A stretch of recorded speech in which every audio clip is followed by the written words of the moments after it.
महादेव दोस्तों, आज की इस वीडियो में हम पंडित प्रदीप मिश्रा जी के द्वारा बताए गए इस उपाय के बारे में जानेंगे, उनकी ही अपनी आवाज में। कर्जा मुक्ति के लिए सारे वृक्षों में अगर कोई श्रेष्ठ वृक्ष माना गया है तो वो बट का वृक्ष माना गया महाराज। इसलिए प्रशासनिक कार्य के लिए, मानसिक टेंशन में, परेशानियों में बटकेश्वर महादेव का स्मरण किया जाए। और यदि निवेदन करूंगा बहुत ज्यादा, यदि आपको कर्जा हो गया, बहुत ज्यादा कर्जा हो गया और वो कर्जा चूक ही नहीं रहा, तो थोड़े दिन बड़ के पेड़ के नीचे आप बटकेश्वर महादेव के लिए 1 लोटा पानी, उसमें थोड़ा सा पिसा हुआ चावल पीस के गला लेना, चावल को और पीस लेना, पीस के उस पानी में मिला लेना और मिलाकर उसमें थोड़ी सी हल्दी पिसी हुई डालकर बटकेश्वर महादेव के नाम से बड़ के पेड़ के नीचे अपनी कामना कर जो कर्जा हुआ है उस कर्जे का भान देते हुए, स्मरण देते हुए छोड़ दीजिए महाराज। 2 या 3 सोमवार एक ही जगह पर करना। 3 सोमवार बाद वहीं से बड़ के पेड़ की थोड़ी सी जड़ उठा लाना और उस जड़ को एक कोई धागे में बांधकर या तो अपनी गले में डाल लो या अपनी जेब में पटक लो, उसको थोड़े दिन पटक कर रखना, लगभग 2 से 3 महीना पटक कर रखो। वो जड़ जैसे बड़ का पेड़ विस्तार होता है, पानी गिरे ना गिरे, जल वृष्टि हो ना हो, गर्मी पड़े ना पड़े, उसको कोई फर्क नहीं पड़ता। बड़ का वृक्ष आप रूप फैलता जाता, उसकी जड़ें अपने आप प्रबल होती है। उसी तरह ये बटकेश्वर महादेव कहीं से भी अगर जड़ आपके पास में रखी है 1 महीना, 2 महीना, 3 महीना तक, तो ये जड़ अपने आप लक्ष्मी को पकड़कर खींच कर लाती है और कर्जे से मुक्त कर देती है। बटकेश्वर महादेव का स्मरण सुख का देना महाराज। ऐसा कोई कार्य नहीं जिसमें पशुपति व्रत लाभ ना करे। बस दिल से अगर आपने पशुपति व्रत करा है, बाबा विश्वनाथ के 5 पशुपति व्रत होते हैं, किसी भी सोमवार से चालू कर सकते हैं। बस करना क्या है, सुबह पूजन की थाली लगा कर लेकर जाना है, शंकर भगवान के शिवलिंग की पूजन करना है, मंदिर में अभिषेक पूजन करो, वो थाली वापिस लेकर आ जाओ, घर में रख दो। उसी थाली में शाम के समय प्रदोष काल में सूर्य डूब रहा हो, उसके कुछ ही समय के बाद आप आनंद में 6 दिए घर से लेकर जाओ, थोड़ा सा मीठा बनाकर लेकर जाओ और 5 दिए शंकर जी के मंदिर में लगाओ। पूजन करने के बाद में मीठे के 3 हिस्से कर दो, 2 हिस्से बाबा के मंदिर में अलग अलग रखिए। एक ही प्लेट में 2 हिस्से नहीं रखना है, दोनों हिस्सों को अलग अलग कटोरी में, अलग अलग दोने में, अलग अलग प्लेट में बाबा को रख दो और एक हिस्सा, एक दिया लेकर आ जाइए। घर के दरवाजे में प्रवेश करते समय राइट भाग में एक दिया घी का लगा दीजिए जो लेकर आए मंदिर से। उसको जला के नहीं लाना है, वहीं पर जलाना। दरवाजे के पास आराम से बैठो, दिया जलाओ और प्रसाद लेकर अपनी कामना कर घर के अंदर सीधा पांव रखकर अंदर चले जाओ। सवेरे फरियाल करो, शाम को भोजन करो। जब भोजन करो उस समय पर जो मीठे का आपने भोग लगाया था भोलेनाथ जी को, जिसका एक हिस्सा लेकर आए हो, सबसे पहले भोजन में वो हिस्सा खा। प्रसाद का जो हिस्सा लेकर आए हो उसमें से किसी को वो हिस्से में से प्रसाद नहीं देना है, चाहे घर में बच्चे हो चाहे बड़े बड़े। आपको ज्यादा प्रसाद ले जाना तो अलग से ले जाओ, पर उस हिस्से में से किसी को प्रसाद ना देना। और वो प्रसाद पहले पाकर फिर आप भोजन प्रसादी ग्रहण करें। पर इसका नियम यह है कि प्रसाद जब आप लेकर आते हैं, आपको पहले भी कथा में कहा कि शंकर का प्रसाद रात भर नहीं रखा था। जितनी जल्दी आप प्रसाद का हिस्सा लेकर आए हैं, आधे घंटे के अंदर, 3 घंटे के अंदर आपको वो प्रसाद पाना है और भोजन करना ही है। ये नहीं कि सब आएंगे, इंतजार कर रहे हो, 10 बज गई, 11 बज गई, प्रसाद आपका इंतजार कर रहा है। जो प्रसाद है वो आपकी प्रतीक्षा कर रहा है, आपकी बाट जो रहा, आपका इंतजार कर रहा है। ये नहीं होना चाहिए। महाराज कितना सुंदर कहा है शास्त्रों में कि केवल एक देव अधिदेव महादेव कैसे होते हैं जिनका प्रसाद रात भर नहीं रखा था, वहां से लिया है। प्रसाद लाकर ताजा रहता है जब तक आप पाते हैं, फिर वो फ्रिज में रख देते हैं। फ्रिज में रखा किसी ने खाया नहीं खाया, जितने समय तक फ्रिज में प्रसाद रखा रहता है वो इंतजार करता है कि कोई मुझे प्रसाद भक्षण करे। प्रसाद का मतलब होता है प्रभु का साक्षात दर्शन। प्रसाद का मतलब ही यही है, प्रसाद, प्रभु का साक्षात दर्शन। वो रखा रखा जब ज्यादा समय हो जाता है तो घर में वो कष्ट प्रदान करने लगता है। हमेशा याद रखो, प्रसाद जैसे ही आए उसका सही समय पर उसको पाओ। रखे हुए प्रसाद पड़ा हुआ है, फ्रिज में रखा हुआ है, बेटा खाएगा, बहू खाएगा, ये खाएगा, वो खाएगा, फिर धीरे धीरे वो बद्दुआ देना प्रारंभ कर देता है, जिससे घर में बड़ी बीमारी फैलने लगती है, बड़ा रोग आने लगता है। तो लोग सोचते हैं हमारे घर में ना तो हम कोई नशा करते हैं, ना हम कोई चीज खाते हैं, ना हम बाजार का खाते हैं, फिर रोग कहां से आता, फिर बीमारी कहां से आती? अर्थात वो बद्दुआ देता है। उसका प्रयोग करो, समय पर करो, समय पर पाओ। कई लोग कहते हैं महाराज जी हमारे ये बीमारी कहां से आ गई? जरा पत्रिका में तो कोई बीमारी नहीं लिख रही। हमने तो सबसे पूछा ये बीमारी का योग ही नहीं है, फिर बीमारी कहां से आई? ना तो हम कोई व्यसन करते, ना कोई मद्यपान करते, ना कोई मांसाहार, फिर ये बीमारी कहां? उसका कारण है कि तुम उस प्रसाद का लाकर महीनों तक पड़ा हुआ है, इंतजार कर रहे हो, खाएंगे खाएंगे, आखिरी में फिर वो काम वाली को दे दिया। काम वाली इतनी चतुर आज के जमाने की, बासी माल खाएंगे। जितना आपको पाना है, जितना आपको लेना है, उतना प्रयोग करो। ज्यादा रखकर बहुत दिनों तक पड़ा है, थोर रखी है, मोहन थाल रखा है, लड्डू रखा है, पेड़ा रखा है, कुछ सामान रखा, नहीं भाई, जितना बने उतना लाओ, नहीं तो किसी को तुरंत बांट दो, समापन करो। पर अपने यहाँ पर बहुत दिन तक रखकर उसका बाबा स्वयं, मेरा श्री जी बाबा, मेरे तिरुपति बाबा, मेरा गोवर्धन नाथ, मेरा भोलेनाथ, उस प्रसाद के रूप में तुम्हारे घर में कितने दिन इंतजार करे कि मैं तेरे भीतर प्रवेश करूं, पर तू कराए नहीं, पड़ा है, रखा रहने दो, मन नहीं करता। सतियों जैसा कर्म मत करो जिससे हमें कष्ट की। कई लोग कहते हैं हमने पशुपति व्रत करा, हमारा बहुत काम हुआ। कई लोग कहते हैं हमने करा पर हमको अभी तक उसका कारण है कि तुम बहुत देर तक प्रसाद को इंतजार करा रहे हो। तो बाबा भी आपको इंतजार करा रहा है, मेरा विश्वनाथ भी इंतजार कर रहा है। उस समय अवधि का भान होना चाहिए। निगाह हटी, दुर्घटना घटी, बस ध्यान रखो। हम कहते हैं कि हम पूजन करते हैं, हम पाठ करते हैं, हम अर्चना करते हैं, हम अनुष्ठान करते हैं, हम भगवान की सेवा करते हैं, फिर दुख हमको ही क्यों आता है? उसका कारण केवल इतना सा कि दुख हम खुद बुलाते हैं, दूसरा नहीं। हम स्वतः पशुपति व्रत 5 व्रत करो। 5 व्रत पूर्ण होने पर कई माताएं कहती है कि बीच में हमारे व्रत छूट जाते हैं रजस्वला धर्म के समय पर, तो व्रत तो करना पड़ेगा पर पूजन नहीं होगी और वो गिनती में भी नहीं आएगा। पर व्रत करना है पर गिनती में नहीं आएगा। पूजन भले मत करो, 7 दिन बाद आप जो व्रत करें वो अपने ऊपर है, पर गिनती में नहीं आएगा। व्रत करना पड़ेगा। गिनती में तब आएगा जब दरवाजे पर आप दिया लगाएंगे, जितने दिए आपने लगाए उसी गिनती में आएगा। और महाराज 5 व्रत जब पूर्ण हो जाए, 5वां व्रत रहे, तब एक नरियल, श्रीफल, उस पर एक मोली नाड़ा लच्छा लपेटकर उस पे 11 रुपए रखकर, कोई आपको किसी को ना भोजन कराना है ना भंडारा करना है, केवल मोली लच्छा लपेटकर 11 रुपए रखकर बाबा विश्वनाथ के सम्मुख में शंकर जी की वो जलाधारी जो गोल है माता जगत जननी का हस्तकमल, उसी पर रख देना है। विनती कर देना, बाबा मेरी ये कामना से मैंने ये व्रत किया। जो पशुपति व्रत स्कंद पुराण में, लिंग पुराण में, नर्मदा पुराण में, शिव महापुराण में, पद्म पुराण के अंदर वर्णन किया, वो व्रत मैंने किया। बाबा मेरे इस व्रत को स्वीकार करना, मेरी कामना पूर्ण करना। बाबा को झोली पसार कर प्रणाम करो और अपने घर को चल जाओ। बस यही 5 व्रत का विधान। पशुपति व्रत ऐसा कोई काम नहीं जो ना हो, बस दिल से अगर व्रत किया है तो बाबा मनोकामना पूर्ण तो करे ही।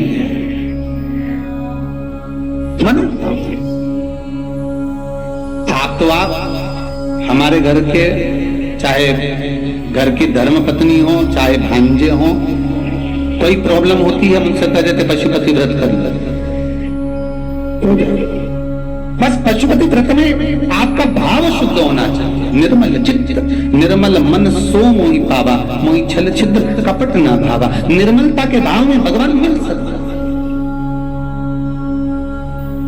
और फिर निवेदन करूंगा एक लोटा पानी चढ़ाओ ना चढ़ाओ, पर बाबा से दिल से आप मिलो तो एक बार दिल से उससे कहो। तो देने से पहले 50 बार विचार करो ये लड़का इसके लायक है कि नहीं।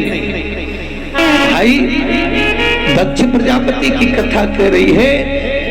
दक्ष प्रजापति ने सती को अपने यहाँ रखा, हिमालय राज ने पार्वती को रखा, जनक जी ने सीता को रखा। जब तक बेटी घर में रहे तो समझना भगवान की करुणा है और खूब प्रेम से रखो। ना जाने उसके किस्मत में, उसके भाग्य में तुम करोड़पति का घर भी देख कर दे दोगे तो ना जाने क्या उसकी किस्मत है और कितना उसको मिलना है। ये उसका भाग्य है, उसका भाग्य उसके साथ, किस्मत उसकी अपने साथ है।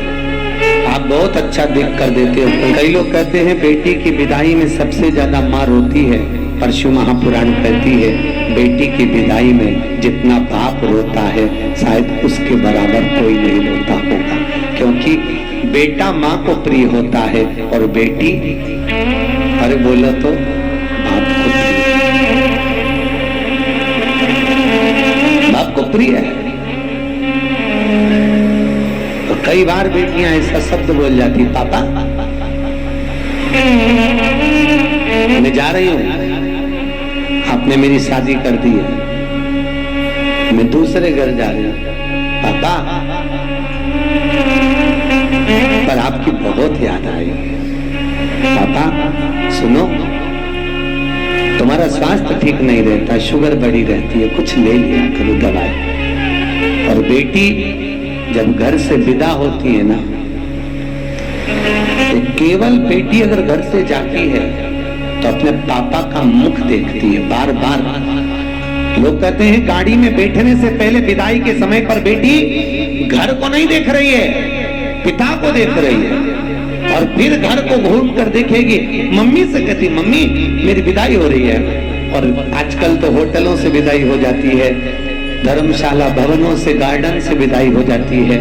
पर बेटी अगर कहीं से विदा होना चाहती है तो अपने घर से, मम्मी एक बार मुझे घर और देख लेने दो, मेरे को आपने, मम्मी आपने मुझको दूध पिलाया है, कैसे पाल पोस कर बड़ा करा माँ।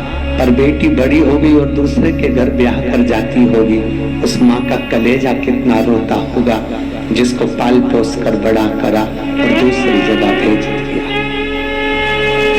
तो बूढ़ी से बूढ़ी माँ भी होती है ना, उसको भी त्योहार पर अपने मायके की याद आती है। वो भी अपनी बहू से कहती है मेरे 4 भाई हैं, 4 राखी धर दे मेरे भतीजों के लिए, रख दे। मम्मी वो राखी पहुंचेगी नहीं तो, इतने में बूढ़ी से बूढ़ी माँ भी कहती है रख दे तू, वो पहुंच जाएगी, मुझे उम्मीद है। और बूढ़ी से बूढ़ी माँ भी, जब माँ बाप जिंदा रहते हैं ना तब तक, माता पिता अगर जिंदा हैं तब तक बूढ़े से बूढ़े व्यक्ति को भी अपनी माँ की याद आती रहती है। बेटियों की आंख में भले घर में व्यस्त रहती है, पर जब जब मायके जाती है तो बूढ़ी बूढ़ी माँ अपनी बेटियों को गले लगा कर कहती, बहुत दिन हो गए तू आती क्यों नहीं है। मम्मी बहुत फैला रहा है, घर में काम सरता नहीं, बहुत साथ है। भाई माता पिता जब चले जाते हैं ना तब बेटियां मायके आना कम करती हैं, अब नहीं आती। भाई और भाभी कहते हैं जीजी क्यों नहीं आती, भैया पापा की बहुत याद आती है। और माँ बाप से निवेदन है अपनी बेटी को कभी दूर गांव मत बिहाओ, बहुत दूर भेज देते हो भाई तो मुंह देखने के लिए तरस जाती है। कई माँ बाप तो कोई पड़ोसी भी जाता है ना उसके साथ भी झोला रख कर भेज देती है। माँ आज पड़ोसी जा रहा है, अपने पति से कहती सुनो जल्दी जाओ, जल्दी से बेसन ले आओ, मैं लड्डू बना देती हूँ, मेरी बेटी को बहुत अच्छी लगती है, और तिल्ली की गजक अच्छी लगती है, जाओ। और अपने वो हलवाई की दुकान है ना उसके यहाँ से सामान लिया, उसको यहाँ के सेव बहुत अच्छे लगते हैं, जाओ। और कोई जा रहा हो बेटी के घर पूरा झोला बांध के, उसमें रुमाल बांध कर, माँ उस थैली को तैयार कर दे देती और कहती मेरी बेटी को दे देना। कहना अब की बार कोई आ नहीं पाया, और बेटी को जब देता है ना तो बेटी सबसे पहले पूछती है काका जी आप आए, मेरे पापा कैसे हैं, मेरी मम्मी कैसी है। बेटी का सबसे पहला झोले पर विश्वास नहीं, संबोधन बेटी पर।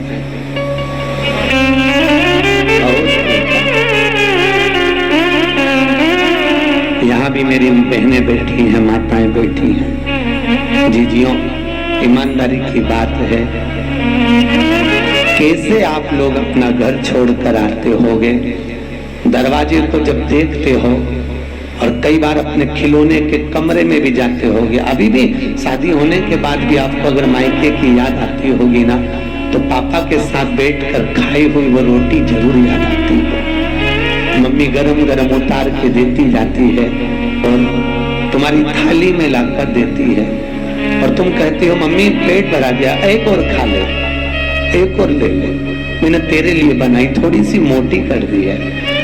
तुम्हें याद आती होगी माँ जो पतली पतली दाल बना देती होगी एकदम पानी जैसी, क्योंकि जब तुम थे तब उसकी परिस्थिति नहीं थी, ना जाने किस परिस्थिति में तुम्हारा विवाह करा होगा, कैसे परिणा कर भेजा होगा। रात रात भर माँ बाप ही जगते रहे तुम्हारी शादी के समय पर, और बाप ने अपनी पत्नी से कहा जो जो उसको अच्छा लगता है उसकी पेटी में रख दे, उसकी अटैची में रख दे। सुनो, उसको थोड़े से कोई फ्रिज कोई कूलर दे दे, तो पैसे नहीं है, मैं कर्जा कर ले आऊंगा, उसको दे दे। कोई माँ बाप बेटी को विदा करता है, क्या नहीं दे साहब, उसने अपने प्राण तक निकाल देता है,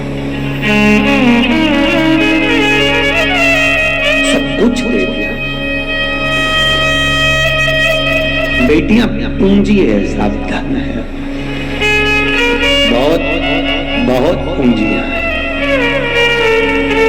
कैसा परिवार, माँ सबसे पहले मायके में भोजन करती थी और यहाँ सबको खिला देती है, आखिरी में 2 रोटी लेकर बैठती है ना, तब याद आती मम्मी तू सबसे पहले खिलाती थी, आज कोई पूछने वाला नहीं। आज बहुत याद आती है तेरी रोटी की माँ, और बहुत याद आती है माँ तू, तेरे द्वारा दिया हुआ मेरा ज्ञान, माँ कभी तो आया कर हमको देखने के लिए, कभी तो हमारे दरवाजे तक पहुंचा कर। और माँ जब मायके बेटी के ससुराल जाती है ना, और बेटी को सबसे पहले देखकर कहती कितनी दुबली हो गई, तो कुछ नहीं पाया, ले मैं बना दूं क्या? नहीं मम्मी, वहां आती हो तुम खिलाती हो ना, आज मैं तुमको बनाकर खिलाती हूँ। माँ आंख में आंसू भरकर रोती हुई, बिलखती हुई बेटी को देखकर कहती है कितनी प्रपंच में पड़ी है। इधर सास मुंह बना रही होती है, उधर ननद मुंह बना रही होती है, पति का मुख चढ़ा हुआ होता है, सबको भोजन परोस देती है, सबके लिए कर देती है, पर अकेली रसोई घर में जब भोजन करने बैठती है तब मायका याद आ जाता, तब रो लेती है। नहीं सहन होता तो कमरे में चली जाती है और जाकर एकांत में जब मायके पहुंचती है, पापा पूछते हैं कैसी है रे तू? पापा मैं अच्छी हूँ। कितना दिल में दर्द लिए हुए, कितना दुख लिए हुए, कितनी तकलीफ लिए हुए बेटी अपने जीवन का निर्वाह करती है। दक्ष प्रजापति की कथा कह रही है, दक्ष प्रजापति ने सती को अपने यहाँ रखा, हिमालय राज ने पार्वती को रखा, जनक जी ने सीता को रखा। जब तक बेटी घर में रहे तो समझना भगवान की करुणा है, और खूब प्रेम से रखो। ना जाने उसके किस्मत में, उसके भाग्य में तुम करोड़पति का घर भी देख कर दे दोगे तो ना जाने क्या उसकी किस्मत है और कितना उसको मिलना है। ये उसका भाग्य है, उसका भाग्य उसके साथ, किस्मत उसकी अपने साथ है। आप बहुत अच्छा देख कर देते हो माँ बाप। हम तो कहते हैं बेटी लक्ष्मी और गाय गौ माता, 50 बार विचार कर देना कि ये किसको दे रहे हैं। बेटी को देने से पहले 50 बार विचार करो ये लड़का इसके लायक है कि नहीं।